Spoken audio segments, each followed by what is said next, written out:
డబ్బు, అనారోగ్యం, ఉద్యోగం, వ్యాపారం అప్పులతో బాధపడుతున్నారా? వెంటనే జేకేఆర్ గురువు గారికి కాల్ చేసి అపాయింట్మెంట్ తీసుకోండి. నమస్తే రమ్మగారు. నమస్తే జయ. రమ్మగారు, ఏదైనా మంచి చందమామ కథ చెప్తారా?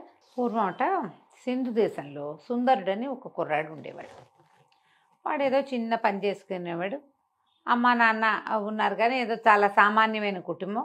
వాళ్ళు ఉన్న ఊళ్ళ నుంచి ఎగువ సముద్ర తీరం వైపుకు వచ్చి అక్కడ ఏదైనా పని దొరుకుతుందని అక్కడ ఉన్నాడనమాట. ఏదో దొరికేది చిన్నది. పొద్దుటి పూట పనులు ఉండేవి. సాయంకాలం వాడు ఏం చేసేవాడు, రోజు ఆ సముద్ర తీరం, మనం బీచ్కి కొత్త వాళ్ళం అయితే భలే సరదాగా ఉంటుంది. రోజు సముద్రపు తీరంలో అలా వ్యాహ్యాళికి తిరుగుతూ ఉండేవాడు. తిరుగుతుంటే ఒకనాడు సాయంకాలము వాడు వెళ్తూ ఉంటే వాడికి ఎట్లా కనపడింది, ఈ సముద్రాలకు అలలు వచ్చి అలలతో పాటు వస్తువులన్నీ అవి శంఖాలు చేపలు గీపలు వస్తాయి, కొట్టుకొస్తాయి, మళ్ళీ వెనక్కి వెళ్ళిపోతుంది. గవ్వలు వస్తాయి, ఎన్ని పీతలు గీతలు కూడా వస్తుంటాయి నీళ్ళలో నుంచి. అయితే అలా వచ్చిన ఒక చేప అక్కడ ఉండిపోయింది. అది ఎట్లా అయింది, అక్కడ ఎవరో పిల్లలో లేకపోతే పెద్దవాళ్ళేనో ఓ ఇంత గుంట లాంటివి తవ్వారు. గుంటలు తవ్వితే కాసేపటికి ఇసుక వచ్చి వచ్చి పూడిపోతాయి. ఇది ఏకంగా ఒక మడుగులాగా అయ్యింది, పెద్ద గుయ్యి. ఒక చేప ఈ అలతో పాటు కొట్టుకొచ్చి ఆ మడుగులో కొట్టుకుంటోంది. అది ఎంత ఎగిరినా మడుగులోంచి పైకి రాలేకపోతుంది. బంగారపు రంగు చేప ఎంత చక్కగా ఉందో. వీడేం చేశాడు సుందరుడు, దాని దగ్గరికి వెళ్ళి అది అలతో పాటు పైకి ఎక్కడానికి ట్రై చేస్తోందని అర్థమే. పాపం సముద్రంలోకి పోవాలనుకుంటోంది. సముద్రంలో ఉండే చేప అంత మడుగులో అట్ట గోతులో ఉండమంటే ఎట్లా ఉంటుంది. అందుకని వీడేం చేశాడు, ఆ గొయ్యి దగ్గర కూర్చుని దానిటా చేతితోటి పైకి లేవదీసి అల వచ్చినప్పుడు అల మీదకి విసిరాడు. విసిరేసరికల్లా ఆ చేప బతుకు జీవుడా అని లోపలికి వెళ్ళిపోయింది లోపలికి. ఇక మళ్ళీ రాల. మర్నాడు ఏమైంది, ఆ రోజు అయిపోయింది. మర్నాడు ఇతను మళ్ళీ సముద్ర తీరానికి వచ్చేసరికల్లా ఒక నడి వయసులో ఉన్న ఒక స్త్రీ ఇతన్ని పిలిచింది. బాబు బాబు, నేను సాయంత్రం ఇక్కడ మడుగులోంచి చేపను తీసింది నువ్వే కాదు అంది. నేనేనన్నాడు. దాదా ఇట్లా నా దగ్గరికి రా అని రమ్మని పిలిచి, ఆ చేప సముద్రపు రాజుగారి కూతురు, అందరితో పాటు వచ్చింది బయటికి. తనొక్కతి మడుగులో ఉండిపోయింది, నువ్వు రక్షించావు, మా రాజుగారు నిన్ను తీసుకురమ్మన్నారు, సముద్రపు రాజు దగ్గరికి వెళ్దాను రమ్మని. సముద్రంలోకి వెళ్ళాలంటే ఎటా వెళ్తాడు, అదే కదా, మరి నేను ఎట్లా వస్తాను సముద్రంలోకి, నాకు అసలు ఈత రాదు, ఊరికే ఇట్ట బయట తిరుగుతాను, సహాయమేగా చేశాను, ఏం పర్వాలేదులే అన్నాడు. ఆవిడ ఒప్పుకోలే. కాదు రా నువ్వు రా, నేను నిన్ను తీసుకెళ్తాను అని చెప్పి ఆ అబ్బాయి రెక్కపుచ్చుకుని నీళ్లలోకి తీసుకుపోయింది. మోకాళ్ళు దాటిన నీళ్ళు వచ్చేసరికి ఈ ఆడమనిషి పెద్ద చేపలాగా మారిపోయింది. చేపలా మారిపోయి తన మీదకి ఎక్కించుకుంది కుర్రాడిని. ఎక్కించుకుని ఒక నీటి బుడగ లాంటిది వీడి మొహం మీద వేసింది. వీడికి ఊపిరాడదు, చేప ఈత రాదు కదా. ఆ చేప మీద ఎక్కిన ఈ కుర్రాడు సుందరుడు జాయమని వెళ్ళిపోయింది చేప లోపలికి, ఆ నీళ్లలోకి వెళ్ళిపోయాడు. వీడి చుట్టూతో ఒక గాజు ఉండేసరికి అబ్బాయికి ఏమి నీళ్లలోకి వెళ్ళిన ఇబ్బంది ఏమి ఎదురవ్వాల. అలా లోపల తీసుకుపోయింది ఆ చేప. తీసుకెళ్ళాక ఓ చోట దింపింది. అది చక్కగా పెద్ద తోటలాగా పెద్ద పెద్ద భవనాల్లాగా ఉన్నాయి నీళ్ల లోపల. ఆ అబ్బాయికి ఏం చెప్పిందంటే, బాబు మా రాజుగారు ఆతిథ్యం ఇచ్చి నీకు 2 రోజులు ఉంచుకుని పంపుతాడు, ఏదైనా ఇస్తాను, నీకేమైనా కావాలా అని అడుగుతాడు. నువ్వు మనిషివి కదా, నీకు చెవి ఉపయోగపడుతుంది, మంత్రపు చెవి ఇవ్వండి, నాకు ఇంకేమీ వద్దని చెప్పు. మంత్రపు చెవి ఇస్తాడు, అది తెచ్చుకో, అది నీకు ఉపయోగపడుతుంది. రాజుగారు అమ్మాయిని చిన్నప్పటి నుంచి నేనే పెంచాను, నీ వల్ల బతికి బట్టగట్టింది, నేను నీకు సహాయం చేయదలుచుకున్నాను, ఇంతే చేయగలను, ఏదో ముత్యాలో రత్నాలో వజ్రాలో అడగద్దు, మంత్రపు చెవి అడుగు అంతే అని చెప్పి. సరే ఒప్పుకున్నాడు. రాజుగారి దగ్గరికి తీసుకుపోయింది. ఆయన పరమానంద భరితుడైపోయి ఈ అబ్బాయికి బోళ్ళని చేపలతో వాటితో వీటితో సేవలు చేయించి 4 రోజులు చక్కగా ఉంచుకుని బాగా ఆతిథ్యం ఇచ్చి ఎన్నో రకాల సముద్రపు భోజనాలు పెట్టివిచ్చి అటు తిప్పి ఇటు తిప్పి ఉంచుకున్నాడు. 4 రోజుల తర్వాత ఈ అబ్బాయిని ఇంకా వెళ్ళొస్తానండి అన్నాడు. సముద్రపు రాజు అన్నాడు, అబ్బాయి నా చాలా సంతోషం కలిగించావు, మా పిల్లని రక్షించావు, 4 రోజులు వచ్చి ఆతిథ్యం స్వీకరించావు, నీకేం కావాలో చెప్పు అనగానే కుర్రాడు అన్నాడు, మంత్రపు చెవి అని ఒకటి ఉంటుందట కదండి, అది ఇప్పించండి నాకు అన్నాడు. ఈయన తెల్లపోయాడు. మంత్రపు చెవి ఎక్కడుంది మన దగ్గర అని బాగా ఆలోచించి, బాబు మా దగ్గర ఒకే ఒకటి ఉంది, పాతాళంలో సముద్రంలో ఉంది, కానీ ఒక్కటే ఉంది, నీకు ఇస్తా, 1 ఏడాది తర్వాత ఇది మళ్ళీ నా దగ్గరకు వచ్చేస్తుంది, సంవత్సరం పాటే నీకు ఇవ్వగలను, మా దగ్గర ఉండాలి అది, ఓ ఏడాది మీకు ఒక ఏడాది అంటే మాకంత ఏడాది పట్టదు, ఇంకా చిన్నది పడుతుంది. మీ ఏడాది మీకు సరిపడా సంవత్సరం కాలం మాత్రం నేను నీకు ఇవ్వగలుగుతాను దాన్ని అంటే ఒప్పుకున్నాడు. అది ఇంత బుల్లి శంఖంలాగా ఉంది. ఆ మంత్రపు ఆ చెవి. మంత్రపు చెవి షేపులో ఉంది, శంఖం వల్లే ఉంది అంతది.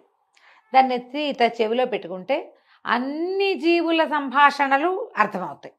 ఓహో. ఆ మంత్రపు చెవి లక్షణం ఏంటంటే పిచ్చుకలు, పాములు, ఉడతలు, ఎలకలు, కుక్కలు, అన్నీను. పిల్లులు అన్నిటి భాష అతనికి అర్థమవుతుంది.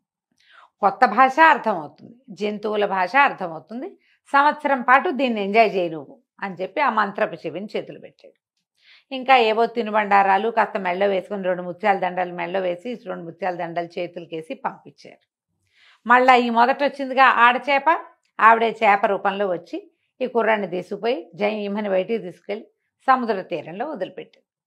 వీడికి అమ్మా నాన్న ఎవరు లేరు కదా, ఆ ఊళ్ళో ఎక్కడో ఉన్నారు వాళ్ళు. సరే వీడు మళ్ళీ పని చేసుకోవటం మొదలుపెట్టాడు. అయితే వీడు పని దగ్గరికి వెళ్ళేటప్పుడు ఒక వాగుంది అక్కడ. వాగుని దాటడానికి ఒక బండ లాంటిది పెట్టారు. అదెంత వాగు, సుమారుగా ఒక 2 అడుగులు ఉందనుకో. మామూలుగా 1 అడుగు ఉంటే మనం ఏం చేస్తాం, దాటేస్తాం. అవును. కొంచెం చిన్నపిల్లలు, పెద్దవాళ్ళు, గర్భవతులు, ఆడాళ్ళు దాటలేరు కదా. కొంతమంది ఏం చేస్తారు, కొంచెం కాలిపడుగు మగపిల్లలు అయితే చేయమని ఒక జంప్ ఇక్కడి నుంచి అక్కడికి జంప్ చేస్తారు. అట్లా అంత జంప్ కంటే కొంచెం పెద్దది అది. విసురు లాంగ్ జంప్ చేస్తే దాటగలరు, పొరపాటున దారి పడితే బోధలో పడతారు. అందుకని దాని మీద ఒక రాయి లాంటిది వేసింది. కొంచెం నడిచి వెళ్ళటానికి పాదాలు తడుస్తాయి. నీళ్ళల్లోకే ఉంది, ఒక బండ ఉంది. ఆ బండ పక్కన వీడు ఏం చేశాడు, ఈ బోధ దగ్గర ఏదో అన్నం తెచ్చుకున్నాడు, అది తినడానికి ఒక పక్కన కూర్చున్నాడు. 2 పిచ్చుకలు తెగ కిచకిచకిచకిచకిచకిచకిచకిచకిచు అంటాయి, మాట్లాడుకుంటున్నాయి. కిచకిచలాడుతుంటే ఏం మాట్లాడుకుంటున్నాయో విందామనిపించింది అబ్బాయికి. మన దగ్గర మంత్రపు చెవి ఉంది కదా, అదే కదా. వాడికి ఇట్లా రొంటిని పెట్టుకుని ఉన్నాడు. దాన్ని ఊడదీసి ఇట్లా చెవిలో పెట్టాడు.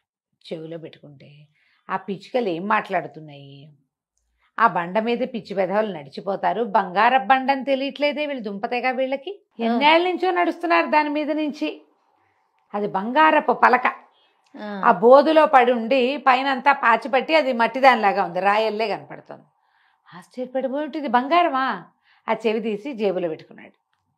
వెళ్ళి ఆ బోధ దగ్గర కూర్చుని దాన్ని పైన ఉన్న పాచి అంతా బాగా తోమేసి దాన్ని పైకి లేవతీశాడు. చూస్తే ఆ మాత్రం లావులో అంత పొడుగు, ఈ 2.5 అడుగుల క్రమంలో ఉన్న అటువంటి పెద్ద బంగారపు రేఖ అనమాట అది. అదేలే దెమ్మనుకో. ఆశ్చర్యపడి ఇంత బంగారమా. సరే అది తీసుకున్నాడు. తీసుకుని ఇంకేముంది, అందరూ ఆశ్చర్యపోయారు. ఈ అబ్బాయి ఏం చేశాడు, 2 తాటి కమ్మలు కట్ చేసి పట్టుకొచ్చి దాని మీద వేశాడు. నడవడానికి వీలు. ఈ దిమ్మ తీసేశాడు కదా తను. ఆ దిమ్మని తీసుకెళ్ళి సొన్నార్ దగ్గర పరీక్ష చేస్తే ఏముంది, ప్యూర్ గోల్డ్. ఏ కాలాన కొట్టుకొచ్చిందో అది ఆ బోధులోకి ఉండిపోయింది. ఆ రాయిగా దాన్ని వాడేసుకుంటున్నారు. చాలా సంతోషించాడు. జీవితం హాయిగా ఉంది. ఓ మరి ఎంత సంపాదించాడు. మరి అమ్మ నాన్న వాళ్ళకి వీళ్ళకి ఏవో కొంత పంపించాడు. పక్కనున్న దేవాలయానికి ఏదో కొంత బంగారం ఇచ్చాడు. కొంత బంగారాన్ని సొమ్ము చేసుకుని కులాసాగా ఉంటున్నాడు. అయితే ఏమైంది, రాజుగారింట్లో ఏదో ఒక హడావిడి నడుస్తోంది. ఆ ఊరు రాజుగారింట్లో కూతురికి అస్సలు ఒంట్లో బాగుంటా. ఆ అమ్మాయి కోసం రోజు ఎవరో ఒక వైద్యులు వస్తున్నారు. ఇతను ఒక రచ్చబండ మీద కూర్చునేవాడు. ఆ వైద్యులు రాకపోక కనపడుతూ ఉండేది. ఎవరో ముసలి వాళ్ళు వీళ్ళు వస్తే వాళ్ళందరికీ ఏవో రొట్టెలు కొనిపెట్టి తినడానికి కొనిపెట్టి చేస్తూ రచ్చబండ దగ్గర కూర్చునేవాడు. రచ్చబండ పైన ఉన్న రావి చెట్టు మీద 2 కాకులు ఉన్నాయి. అవి తెగ కావు కావు కావు కావు కావు ఎంత అరుస్తాయో. ఎందుకు మాట్లాడుకుంటున్నాయో ఏం మాట్లాడుకుంటున్నాయో విందామనిపించింది. జనం ఉంటే అంత తట్టదు. ఒక్కళ్ళమే ఉన్నాం అనుకో, అది కా అంటూనే ఉంటాయి. ఏమిటో దీనికి అగ్గోలా, అదేమిటో చూద్దామనిపిస్తుందా. జేబులోంచి ఆ మంత్రపు చెవి తీసి చెవులు పెట్టుకున్నాడు. పెట్టుకునేసరికల్లా ఆ కాకులు 2 మాట్లాడుకుంటున్నాయి. ఇంతమంది వైద్యులు వస్తారు, ఒక్కడికి తెలియట్లేదు. ఏ వైద్యం చేసినా పిల్ల ఏం బతుకుతుంది, పిల్ల బతకదు, ఆ పిల్ల చచ్చిపోవటమే ఎట్లాగూ అనేసరికల్లా ఇంకో 3వ కాకు వచ్చింది.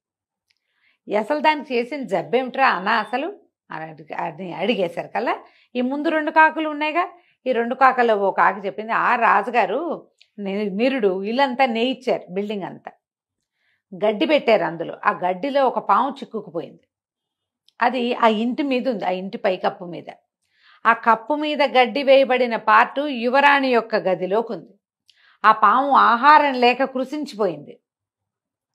దాన్ని ఏడుపు కొట్టి యువరాణికి జబ్బు చేసింది. తొందరలో పాము చచ్చిపోతుంది తిండి లేక, యువరాణి కూడా వెళ్ళిపోతుంది, అమ్మాయి కూడా. ఆ పాముని తీస్తే ఈ పిల్ల బతుకుతుంది అనేసరికి ఆశ్చర్యం వేసింది. ఈ బిల్డింగులు అంటే ఇప్పుడు అప్పట్లో ఈ మన ఏమనాలి పక్కా బిల్డింగులు లేవుగా, భవనాలు కాదు అవి. ఏం చేసేవాళ్ళు, పెద్ద పెద్ద గోడలు కట్టి పైనుంచి వాసాలు దించి ఎత్తుగా హై రూఫ్ చేసి గడ్డి అవి వేసి తాటాకులు పరిచేవాళ్ళు. అలాంటి గదిలో ఉంది ఈ అమ్మాయి. ఆ అమ్మాయి ఎక్కడుందో ఆ గది పై భాగంలో ఉన్న గడ్డిలో ఒక పాము శల్యావశిష్టంగా చచ్చిపోవడానికి సిద్ధంగా ఉంది. సంవత్సరంగా దానికి ఆహారం లేదు. ఏ అబ్బాయి ఏం చేశాడు, సరే ఇది బాగుందని ఆ చెవి ఎత్తి జేబులో పెట్టుకుని రాజుగారింటికి వెళ్ళాడు. యువరాణి జబ్బు తగ్గిస్తాం అని చెప్పిన ప్రతి వాళ్ళని తీసుకుపోతున్నారు లోపలికి. అదే ఒక 5-6 ఉద్దండ పండితులు అక్కడ నుంచున్నారు.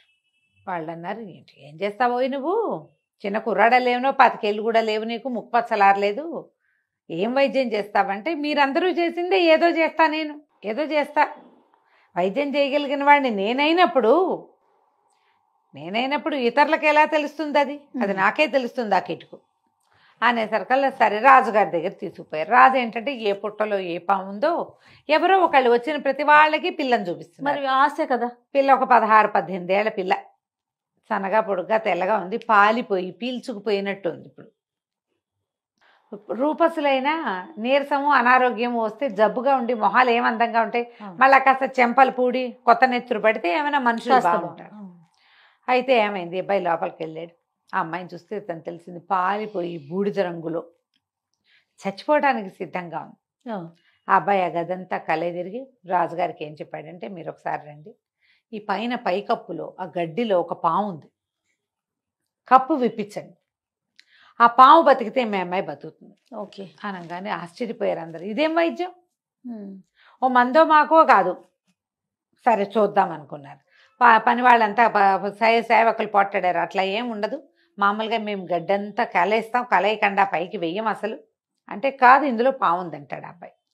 సరే మొత్తం ఊడదీశారు. చూస్తే ఒక ఇంత పొడుగు గోధుమ తాచు సన్నగా బక్కచిక్కిపోయి చచ్చిపోవడానికి సిద్ధంగా ఉంది.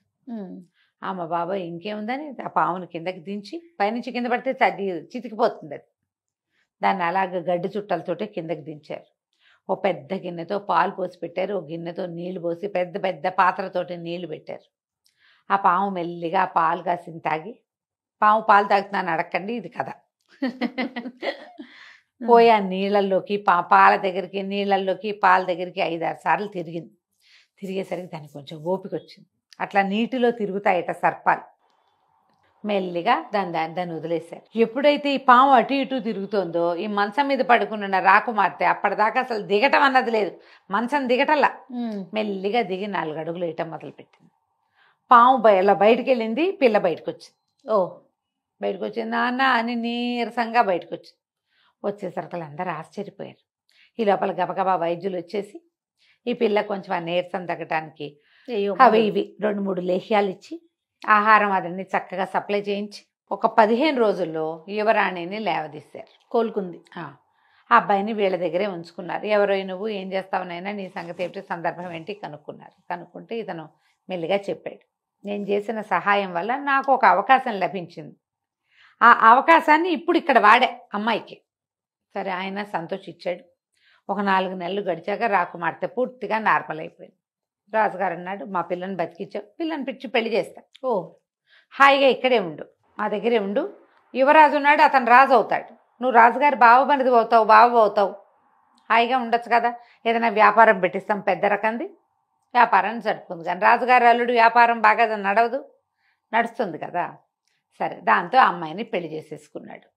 సంవత్సరం తిరిగేసరికి ఒకనాడు ఉదయం ఇతని మంత్రపు చెవి ఇతని దగ్గర నుంచి మాయమైపోయింది, వెళ్ళిపోయింది. అది తన ప్లేస్కి ఇతను ఒప్పుకున్నాడు కదా. కానీ ఇతను మాత్రం రాజుగారికి అల్లుడైపోయాడు. చక్కగా తన దగ్గర చేరిన బంగారాన్ని జాగ్రత్త పెట్టుకున్నాడు. హాయిగా రాజుగారి ప్రమేయం లేకుండా తనే వ్యాపారం పెట్టుకుని బాగా పైకొచ్చి మంచి పేరు తెచ్చుకున్నాడు. కథ కంచికి మనం ఇంటికి. బాగుందండి. నమస్తే. నమస్తే.